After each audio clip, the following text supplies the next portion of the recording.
Welcome to our channel. Today we how to authorize closing checklist in Brivity step by step clearly. To begin the process of authorizing a closing checklist in Brivity, first, log into your Brivity account. Once you're logged in, navigate to the Transactions tab on the main dashboard.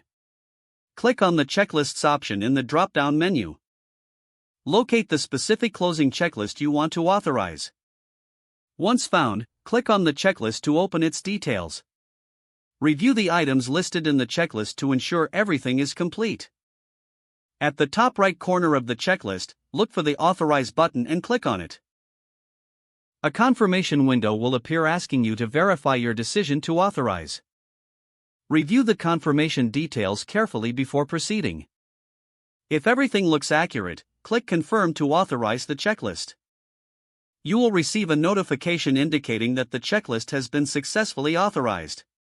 To double-check, you can return to the checklist to ensure the status reflects the authorization. This completes the authorization process for the closing checklist in Brivity. If the page does not load, refresh the browser or try again in a private or incognito window. Make sure you are using the correct email address, then retype it carefully to avoid small typos. If your password is not accepted, use the reset option and create a new strong password you can remember.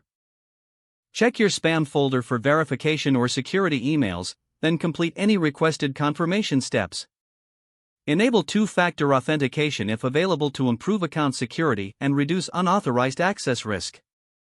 After signing in, review your profile details so your contact information and settings are accurate and current. If you see an error message, note it down and try again after restarting your device and internet connection. Log out when you finish, especially on shared devices, to keep your account and payment information secure. If the page does not load, refresh the browser or try again in a private or incognito window.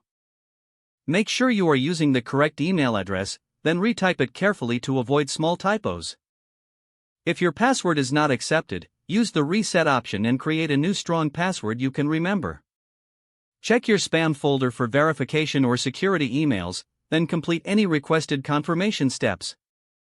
Enable two-factor authentication if available to improve account security and reduce unauthorized access risk. After signing in, review your profile details so your contact information and settings are accurate and current.